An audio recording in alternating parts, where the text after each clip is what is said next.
franchising to me and to most other people that have experienced it, it's such a beautiful industry because you can quite literally reach out to a competitor even and ask them a question, and you're gonna get an answer, and 9 times out of 10, it's gonna be for free, and they're gonna give you the real skinny, like, "Hey, I have this issue," or "Have you ever dealt with this?" or whatever, a vendor, whatever it might be, and somebody is going to have that answer for you. If you're an emerging franchise founder, you already know this. The jump from 10 to 100 units is where most brands stall out.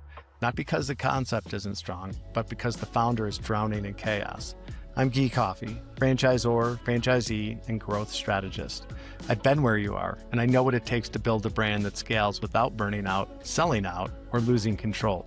That's why I created the Franchise Scale Up Show. Every week, I'll share the playbooks, the red flags, and the mindset shifts that separate the brands that stall from the ones that scale.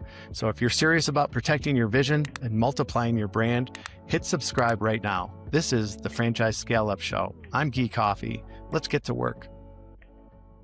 Hello, and welcome to another episode of the Franchise Scale Up Show with me, Guy Coffey. And today, my special guest is Sally Facinelli.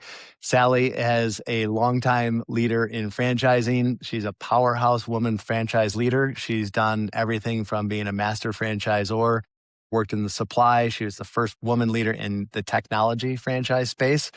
She's grown the Salty Dog Pet Salon and bakery and sold that. And she advises so many companies and so many people. And I just had the opportunity to be at the IFA conference with about 4,000 people in the IFA.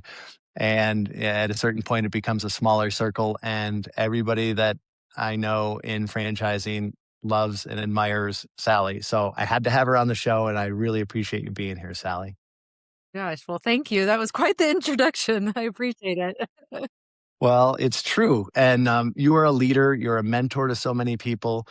And not, I know that your focus is on many times women in leadership and franchising, but it runs the gamut for you.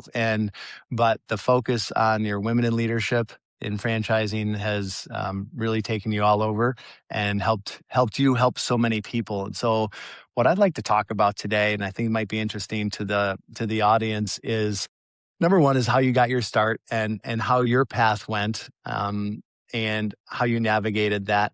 What's the mindset that helped you add value wherever you went and had people talking nicely about you as you walked out of the room and went on to other things over your long and illustrious career? So let's just start with Sally. First day in franchising, going like, what did that look like? First day in franchising, goodness. So you want to know how I fell into franchising, right? Because I fell into Yeah, it like everybody else does in the franchise world. I feel like that's very standard anyways. But I had to be extra special and do it twice. Okay. Once wasn't enough, apparently. The first time I fell into it was I was in the United States, and the company I worked for was not a franchise, okay, in the United States, but they sent me internationally to open up their master locations in England, France, and Germany. And I was like 20 years old. Okay. And they were like, "Hey, do you wanna go do this?" I'm like, "Well, heck yes, I wanna go do this. What an experience." So I went over sure. there and I did that for a year, and then I came back to the US. It didn't have a role for me that I was interested in at the time, and I just kinda went back to the job market, and I literally fell into it again. It just was happenstance that I found a job. I applied for a job that I didn't think I was gonna get. I didn't think I was qualified for it.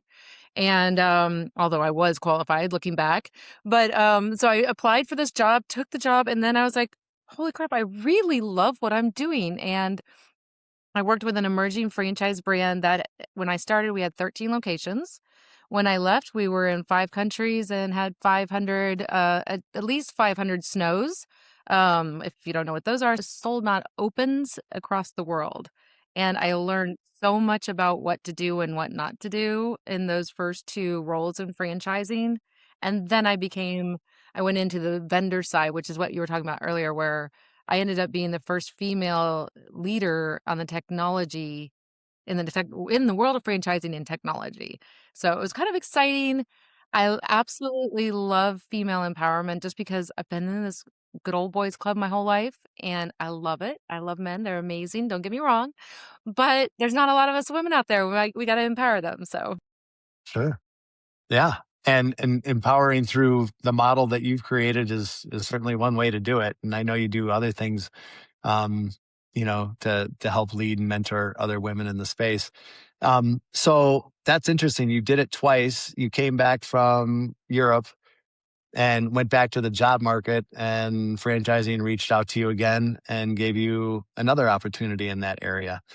And one of the questions that I like to ask people, because I think it's universal for the people that have ended up in leadership roles, is that they're learning all the time.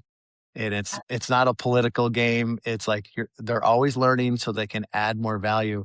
So I'll ask you this: what's your primary learning style? Is it reading? Is it watching? Is it conversations? Is it mastermind groups? What's your style?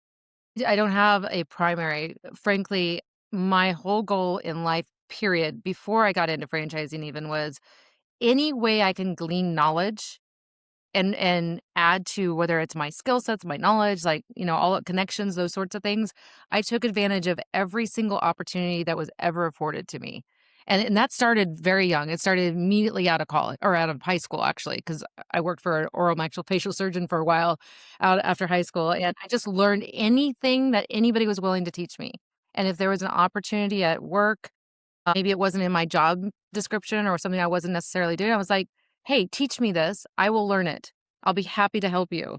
And so I will soak up podcasts, I will talk to people, I will listen. I'm always 100% of the time, whether people know this or not, we could be at the bar or, networking or whatever, I'm always listening and gleaning information. And I'm always storing it up here, waiting for Yeah, later use. So it could be right. masterminds are amazing. I love those too. So I like Yeah, all yeah. things. Yeah, and, it's a more structured learning environment for sure, but it's, those people that are learning from every conversation and every source, and then raising their hand. Couple things that just a couple of your stories already. You applied for a job that you didn't think you were qualified for at the time, and volunteering to do jobs that you didn't know how to do yet, but you raise your hand first. That is a way, if anybody's young or young in the game and wants to get ahead, it's, doing your job is table stakes. It's the next thing that you can do to add value that really sets you apart. It's the extra mile, right? 100%. Always go the Yeah. extra mile, always. I have this extra philosophy too, and I think this is something you might ask me later, but one of the things I actually have a tattoo on my wrist about this, is I always like to leave people and jobs, because people make up jobs, right? People better off than I found them. So that is my goal in life. So whether I'm working for somebody or working with somebody or just interacting with some random person I met in a airport, restaurant or something, I'm trying to leave people better off than I found them. And I like that. I like that. So let me shift gears from your mentality and a recommendation just through example and leadership on how to get ahead in this world is leave things better. Raise your hand when you don't even think you're ready to raise your hand. But let's go to the technical aspects of franchising. One of the things that we were talking about before is you fell into franchising. So many of the people that you talk to in franchising are like, I fell into it. Franchising found me, whatever way you want to put it. I'm one of those people as well. Um, and one of the things that once you're in franchising, as you said earlier, before we hit record, is like there's an energy around it that I haven't found it any other place. It's the people, it's a shared goals. It's using the same things. Everybody's using the same tools in a brand anyway. Who's using them better? How do I learn from the person who's doing this better than I am? How do I shore up my weaknesses? The solution is there. I know I just have to execute if it's a good system. Let's shift to the technical aspects of franchising, because you've been involved in a lot of emerging brands and grown them fast and had successful exits and things like that. What do you see as, say someone's listening and they have less than 20 units out there, so they're well on the path, but they have a lot of growth uptake from there. What do you see people doing the right way? Some of the groups that you've worked with that just had a different approach maybe, and they were set up for growth. So whether that's, they're willing to invest in tools or processes, or they have a different approach, or they have a different team dynamic. Have you seen anything that kind of stands out for that? And I'll just give you an example, just really quickly. In my experience with Anytime Fitness in the beginning, it was just uninhibited. Let's go for it. Let's see what happens. And we'll deal with the mistakes and we're going to just keep on moving forward. That was the approach. Like if you were sitting still, that was the failure. Any groups or your own philosophy that comes out of like what should emerging brands do to differentiate themselves, provide more value, and be super successful? Gosh, there's so much. There's so many things I can say. Yeah, yeah. Like, okay, what do I say first? I'm like, my brain is processing here. So, I mean, okay, first and foremost, I love that you can't just sit still. You have to take steps. The worst thing that people will do is they will, well, there's two sides of this coin, but they will strive for perfection and they will not do anything until they're perfect. Well, that's not an answer, okay? Because then you'll never do anything because nothing is ever going to be perfect. It's things constantly have to change. But there's a flip side that if you don't have your systems in place and you're scaling your business and you don't have like think of like you're building a house. So if you don't have your the base of the what is it called the when you Foundation. The foundation foundation. Yeah. the concrete thing on the ground.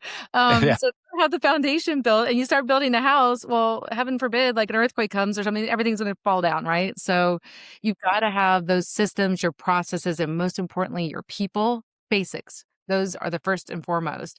But if you're doing already launching your brand, you're going full steam ahead. If you let perfection stop you, then you're going to stay frozen forever. That's so true. And I think it's also you've been at the leadership role and you're surrounded by people and you have a lot of people that think you have all the answers all at once. And the fact is that no human does. And there's going to be mistakes made. Yes. And that willingness to be vulnerable and not lead through ego is gigantic. And I think communicating that with your team and the pioneers, that's what I always call the early franchisees, because they're pioneers. They're going for the gusto, the gold rush. But there's going to be some arrows on the way. Like so they know that there's more of a risk. And if you just acknowledge that and just be like, we're moving fast, and even when we're moving fast, with caution, we're gonna make some mistakes, and we're gonna say like, yeah, that did not work. Sorry, we're gonna switch gears right now and move on. I think that's one of the big things. And if there is someone stagnant in terms of their growth, maybe they should look at that and see what kind of initiatives they can try out and see what works. Right. I think people are very afraid to make mistakes in general, okay? Because for whatever Mhm. their reason is, everybody has a different reason. But if you're not making mistakes, you're simply not growing.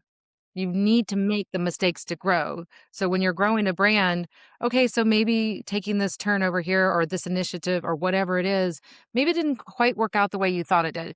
But maybe some other initiative that you would not have done if you weren't willing to take some risks, maybe that initiative blows up in a way that you can't possibly imagine.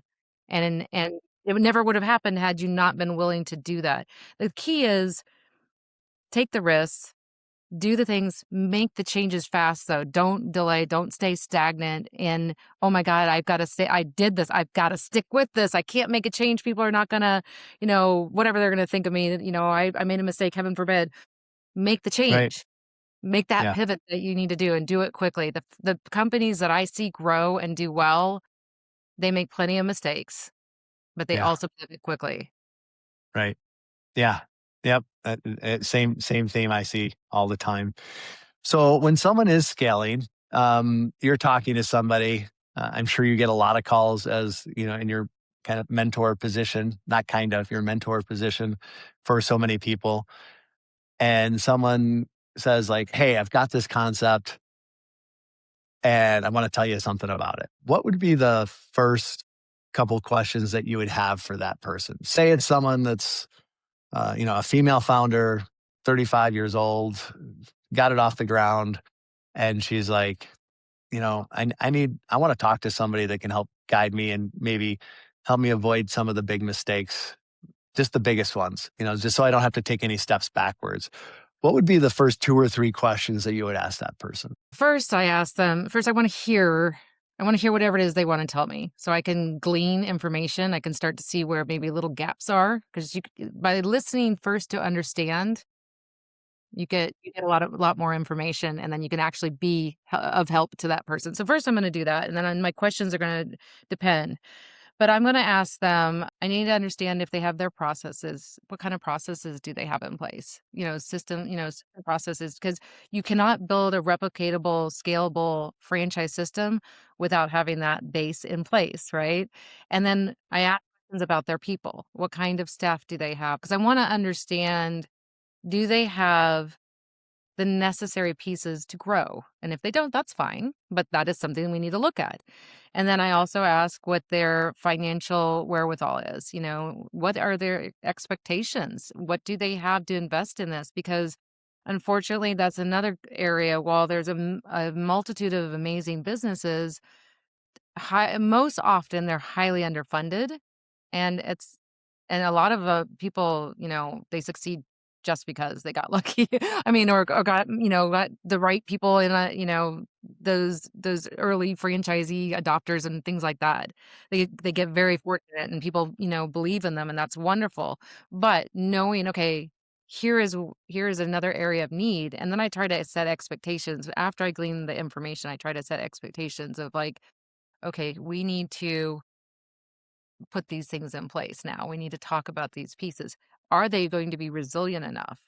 Here's another area too. I've seen a lot of founders are amazing at being founders. I'm not amazing at being a founder. I'm amazing at growing something it could be an infant and growing it, but I am not amazing at being a founder. And usually a founder, not always, don't shoot me founders, but a lot of founders are so amazing at it, but they can't necessarily take it beyond a certain period to the next level. And that's fine too. But knowing that and finding out where that might fall, is it 10 units? Is it 100 units? 500? But where is that place? So I try to ask to get me there. This is a quick break to thank you for listening. Every week, we are getting more and more people listening to the show, and this growth is helping me to improve it and make it even more helpful to you. My intention for this show is to help more people win in business and life. To that end, I have a favor to ask. If you know of an entrepreneur that would benefit, please hit the share button and shoot them a text with the link. Back to the show. Make this a great day. Yeah. Yeah. So, I mean, to sum up what you just said, it's tools, people, and cash. Yeah, there you go. Yeah. That's a nice Not secret. necessarily not necessarily in that order, but like if it's a three-legged stool and one of them isn't there, we got to figure out a way to shore that up, right? Exactly. Yeah. Yeah, for sure. Because you can have, it's like I had a conversation with an emerging brand and, they're really against any debt. They've done it themselves and they're really against any debt. They're going with a different system than what most people go with in their industry, which I was like, I don't know about that because I don't know that system. And they don't have a lot of people involved yet, which it's a blank slate, so it could be good, right? I remember the first thing Dave Liniger said to us when we sat down one time was like, the people who got you here are not going to get you there. Like, you're going to have to replace some people, make sure you do it in a really, really humane and kind way, but you got to do what's good for the brand. So if this brand doesn't have a lot of people involved yet, they can put the right people in. Um, so no problem is unsolvable. And one of the things that someone that's really successful in franchising, shared with me recently is like, there's not a system out there that doesn't have some problem that, the founder or the leadership or the people involved would be like, man, I wish we didn't have that problem. It's like whether it's engagement or cash or tools or an impending challenge or something like that in the industry. Everybody has something, and it's the people that just gotta face it and then reach out and find people that have solved that problem before or come Yeah. up with it yourself, right? But usually what I found, and I think I'm sure you'll back me up on this, but it'd be interesting if you didn't, is people in franchising, even in the same vertical, are incredibly sharing with like solutions to problems. And I think one of the reasons is because in franchising, everybody's aware of the franchisee, the single unit franchisee has most likely put a lot on the line, and their financial future and their family's financial future is on the line. And I think the best people in franchising and the ones that I've had the honor of talking to is like everybody wants to help everybody else win in franchising. So it's, if you're not asking those questions, it's on you, because there's people out there that will answer your question for the exact problem you're having. So if you're a founder and you're listening to this, or you're a franchisee and you're having a challenge, like more conversations. Would you agree, Sally? My God, totally. So first and foremost, it's not having all the answers. If you're never going to have all the answers, it's just not a human possibility. You haven't been through every possible scenario on the planet. That's just not a thing. So going to ask the questions and then reaching out for help, like you've said, franchising to me and to most other people that have experienced it, it's such a beautiful industry because you can quite literally reach out to a competitor even and ask them a question, and you're going to get an answer, and 9 times out of 10 it's going to be for free, and they're going to give you the real skinny, like, hey, I have this issue, or have you ever dealt with this, or whatever, a vendor, whatever it might be, and somebody is going to have that answer for you. You've just got to reach it out, because we are all working towards one common goal, and that is making franchisees successful, right? Because if they're successful, we as franchisors are successful. And so we're all wanting to make this a better world for those, like you said, those people that have put a lot on the line to get into business, right? So Yep. you've got to reach out. You can totally do it. Everybody's going to help you. Go to Yeah. conferences, Right. network. Connect, engage, right? Yes. So just taking it down to the franchisee level of, single unit operator, or, maybe they have 3 or 5, or, a handful of stores, territories, whatever they have, whether it's home services or beauty or fitness or whatever the case may be. Have you seen any common denominator in the strongest operators? Because you've worked in so many verticals. I've just been in, more recently, EV charging, but beauty and fitness. And there is a common theme that I see in strong operators.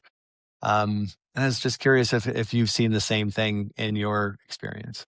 Well, so there's a few different things. One thing I would say is resilience in general. Resilience is huge, whether it's a franchisee or franchisor or whatever. Okay. Any kind of entrepreneur. They keep going, they keep asking questions, they get knocked down, they keep, getting back up, and they keep after it. They also, I think, finding the right people and being able to see that they necessarily aren't the ones with all the knowledge, okay, and all the abilities. Hiring somebody that is better at whatever that role is, better than them, is huge. And so those people I find really well because they're not afraid. They're not afraid. They're like, "Okay, I know I want my business to grow. What do I need to do? I need to find somebody better at this than me. I need to find the expert. I'm the owner, I'm the franchisee, I'm the whatever. I'm not afraid of bringing in somebody stronger than me." Huh, that's interesting. The resilience and grit is usually the number one thing, because Mhm. if someone's coming in from corporate or something like that, it's the problems feel more personal. They hit a little bit closer. Yes. You feel it. You imagine the downstream consequence of even something that's small. You're like, what if that keeps growing? And you're looking at daily cash flow or whatever the case may be. So that ability to wake up, have a plan of action in place, and realize that there's probably going to be more than a handful of things that don't go according to plan on that day. And sometimes, I was having a conversation with a client of mine a couple of days ago, and he was like, "Oh yeah, the first 4 calls of today were call outs." So that's how my day started. And then I got onto my plan. My calendar started at 8, but I had these 4 calls that totally messed up my calendar before it even started. And that resilience and just being like, okay, I got to figure this out. Like, figure it out. That's what people do. But your point about not them, that's how I summarize it, is if someone's got something that's growing, it's going really well. I would say I feel this myself, with Frenchie's. Luckily I had Stephanie, but it, it never occurred to us at a certain point if there was some rock star person out there that could have grown it faster. It never even came on the radar. And so that's an interesting one. And you've experienced that with the founder of Salty Dog, right? And naming you as CEO, and you coming in there having a huge impact on it and turning it around right away. That's interesting. Like, what if you wouldn't mind sharing? What was that born out of? Did he say like, I don't really know franchising that well, or I don't want to go into the sales development aspect of franchising? I had this great concept. I think it's pretty cool. It's going to help people make money, but I don't want to run it. What drove that? If you wouldn't mind sharing. So he was actually a franchisee, a multi-unit franchisee prior to Salty Dog, and while he was, the founder of Salty Dog.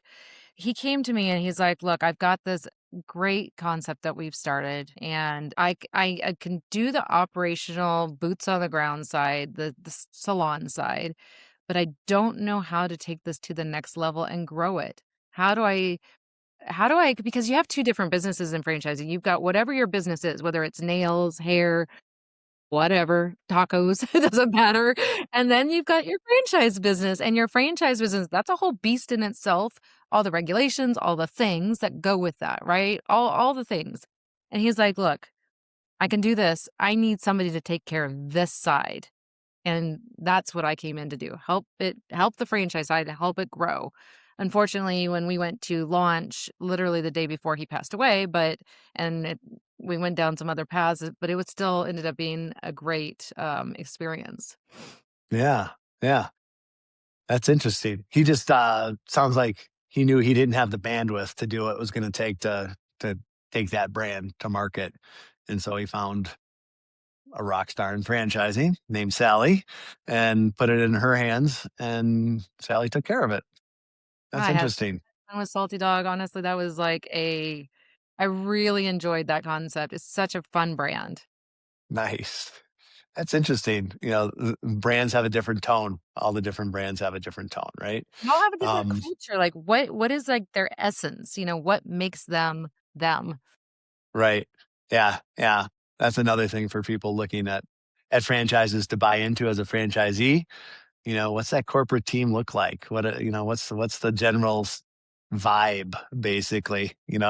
It's hard to put a check mark on a piece of paper objectively with that, but do you walk away from it feeling really good, or do you walk away from it, those people feeling like, I'm not so sure. Better listen to your gut on that one. I don't know, Yeah, do I but need to take a shower afterwards? yeah, yeah. Especially Come if you here. had an emerging brand, right? I mean, you really need to understand their staff, their team, and what they stand for. What is their culture? What do they believe in? Because you Yeah, are going to be part of all of that. yeah, yeah, exactly. I think that was one of the things, and this is not certainly patting myself on the back, but the team that we had at Frenchie's, we had worked together at other systems before, and we were like this, like we did our strategic planning at our cabin in between water skiing sessions, and we got all the work done because we didn't have to worry about it, right? Like, we knew we would have the strategy session, then we'd be out on the pontoon, and we would still be carrying on those conversations and like Yes. ideas coming to mind. And so I think that was one of the things that really helped us, was when people walked away, they either liked all of us as a team, um, or I don't know who didn't, but maybe there's some, or they thought we were all crazy. I don't know, but we were we were of one like mind, basically, and I think that really helps. And you can have that with those small emerging brands, and that's why when people are looking at brands and comparing them, to established brands or emerging brands, I do think it attracts a different kind of person, that pioneer person that wants to be like, yeah, I was there when they had 2 units, or I was there when they had 8 units. Like one of my Yes. bragging points is we were there when they had less than 100 units at any time, and now it's gigantic. That's good advice that you have there. What do you see? Do you see any, the outlook for franchising, just going from the industry perspective, the outlook for franchising, according to the latest IFA report, is very positive, outpacing the economy. Um, do you see any big trends out there reshaping franchising, or any big things that are going to make it even better, or what might pose a challenge? And then, what do you think emerging brands should prepare for? So to address the outlook, I mean, I've been doing this now 30 years, so I've seen like this, right? I've seen a lot. Mhm. Uh, but franchising always grows during times of recession and things like that. It always grows, and there are many reasons for that. We won't That's like a whole nother podcast. Um, Mhm. Something that I see that I'm sure, so this is a funny thing. 5 years ago, in 20 so ooh, almost 6 years now. Geez, time is flying. In 2020, I did a podcast. Like, I think it was my first podcast I ever did, and I was so nervous. But anyways, we were talking, and I was talking about AI and how it was already here. We were already interacting with it, and I went into detail about this, and I said, "Just watch. People, it's not coming. It's here. Get prepared and prepare now." People thought I was nuts. 6 years ago, almost 6 years ago. Wow. What was all at IFA this year? What was the big buzz? AI. AI. It's Yeah. already here. It's so integrated, it's ridiculous. And about a year and a half ago, I was at a different conference and people were talking about it from a scared standpoint. I'm like, guys, this is like when social media started. I remember that. They were Me like, too. "We'll never let our franchisees have Facebook pages, blah blah blah." And I was like, "You need to do it. They are going to do it anyways. Make it so that they can have access that's in a fashion that is on brand, is that the brand can leverage and all the things that you need to do as a franchisor. That's AI today." In my opinion, and it's in every part of everything you could possibly imagine, and it's Yep. only gonna get crazier. Yep. So, and it Yep. actually could be used as a powerful tool. Instead of being afraid of it and worried that it's gonna take your job, how about let's learn to leverage it and make me a better whatever I am? Yeah. I think that's one of the things. I'm no AI. I mean, we use it. I use it. And I get a lot of help from people that use it, to be honest, because they're like, "Oh, you should use." I was just talking to a college kid at DU, and he's like, "Well, I use Claude for everything. Claude's best at research." I'm like, "Dude, I need to focus on one or two tools. I can't be specializing my AI tools. I'm not that good at it yet." But yeah, that's going to be a huge portion of everything going forward, and I think this is one of the trends that, because it's improving everything, I'm thinking of Fran Dev and sales and automations at the front desk at beauty places, that, we don't have to have somebody picking up the phone and rescheduling for 20 minutes and all this kind of stuff, where it's all helpful. And I think the message is getting across so much and so fast that, not like social media or when the internet first came on and, people are like, I'm never going to use that. I think everybody realizes this is a real game changer.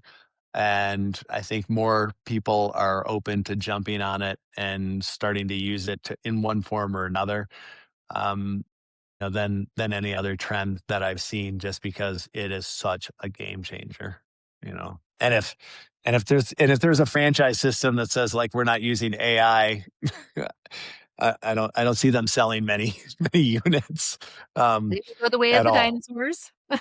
Yeah, yeah, exactly. Um, all right. Well, and then the second part of that was, is that, or is that the things that they should prepare for, emerging brands, just with, the trends that are coming out. We also have some other, pretty big changes here in the US market, with labor costs and things like that, that are really hurting some of the industry sectors, to be honest with you, especially in some states more than others, right? I'm thinking QSR and, and things like that. But that, once that trend starts, it doesn't seem to go backwards in terms of rising costs for everything. I was just thinking, I was like, oh, I was thinking of humans, construction costs that I was just dealing with yesterday. Like they're going up so fast.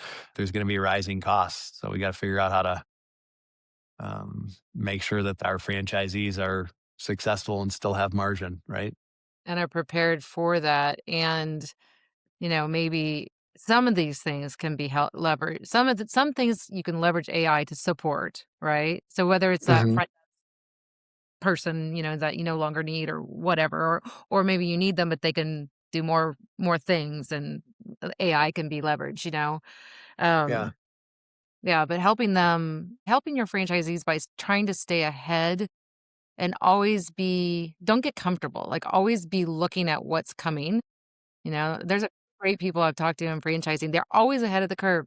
Why are they ahead? Because they never sit around and get comfortable thinking that the way that they're doing business today is the way it's going to be in 2 years, 5 years, you know, much less Right. 10, Yeah. Forget about 10. What's that going to look like? right? Right. Yeah. Yeah, for sure. I think that's great advice. And I've seen that too with strong operators that they kind of run off like a tinge of paranoia, right? Like Yeah. things are going so well, like something's going to drop here. I got to keep on moving forward. So, but it also on the flip side, it also makes it more exciting, So, from that standpoint, and exciting just not from the leadership perspective, but the team perspective and the franchisees perspective, and you're changing things for the market, your final ultimate customer too. So, well, this has been great. I have a couple follow-up, just rapid fire questions Okay. for you. And the first one is someone's getting into franchising and eventually they want to be a leader. What book would you recommend? Well, I even whether they want to be a leader or not, I would recommend the E-Myth Revisited. I know that sounds crazy, but it's one of the oldies and the goodies, and I have been recommending that book since 2000. Well, sorry, it wasn't revisited then, it was the first one then, but that is Right. such a great book for anybody to read. In fact, when I was with that franchisor, before people came to our, what we call discovery days, just normal discovery days then, was they had to read the book before they came. All right. That is Or a great that recommendation. actually showed me a lot about the person, and they got to understand what does it mean to be so many things, an entrepreneur and franchising and all those things that they were getting Yeah. into. Yeah. I mean, I think the crux of that book, I've read it a few times, is you have to work on the business, not in the business at some point in Yes. time, and Yes. here are systems to do so. Just one quick aside. I love what you did with that Discovery Days. I still believe in Discovery Days. I think it's a great way to build relationships and share information. Um, but for anybody that has a brand out there and are holding those kind of things or award days or whatever you want to call it, I think what you did with prescribing some homework to do before they showed up is a real good indicator of how that person's going to Mm. be in your system. We Yes. would we would have them secret shop other nail studios, and invariably the people that came back with detailed breakdowns of their potential competition in their hometown did better than the ones that are like, oh, I didn't have time, like I just booked this or whatever the case may be. So yeah, it's a great recommendation. I like how you threw that in there. And then this one is a big all encompassing, and then we'll land the plane here. But for business specifically, what's the best advice you've ever received? Business specifically. It's kind of a little off topic, but I was told Right? one long time ago because I believe it or not, I actually am a very shy person, okay? And nobody believes me, Huh? but they didn't see me back Yeah. then. So, one day I was standing on the sidelines watching everybody in the industry, dancing away and having fun and all this, and a longtime friend who's now since passed, came up to me, he goes, "Sally, it's okay to let your hair down a little bit." I'm like, Hmm. "What?" He's like, "It's okay to let your hair down, go out there and show people who you are. Be transparent, be authentic. people want to see the truth of who they're dealing with. So I know it's not really business advice, but be who you are, be authentic, be transparent in all the things that you're doing in business, in life. And I think that it just drives everything in your. Think that is really good advice for life and business. Mhm. It's there's only one of you, right? And show people who that is and be proud of it. Yes. Um, and we don't have to hide behind some kind of professional persona all the time. People know that people are people, and I love that advice. I think that was look at the effect that guy had on you You and on did. other people, right? Because like if you didn't do that, you wouldn't have so many people that are asking for your advice and following your advice and doing all this stuff. So yeah, well, I don't know who that was, but kudos to that guy, and I'm glad you took him up on that advice, Sally. Yeah. Took me a little while. I had to break out of my shell, but I slowly did it over time, and now nobody believes me that I was shy once upon a time, and I mean, I was so shy. Oof, I would be sweating Yeah, bullets in my office, and I mean, like, literally sweating. So, really. Well, right.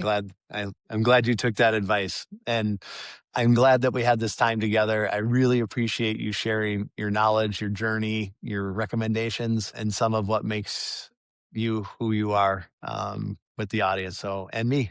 So thank you very much. Well, thank you for having me. It's my pleasure. Take care.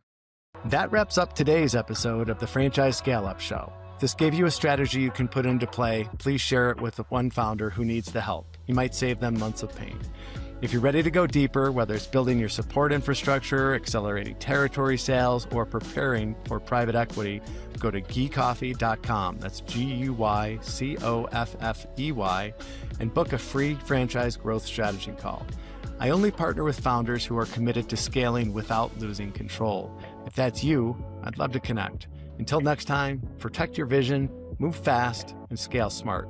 I'm Guy Coffey. Talk soon.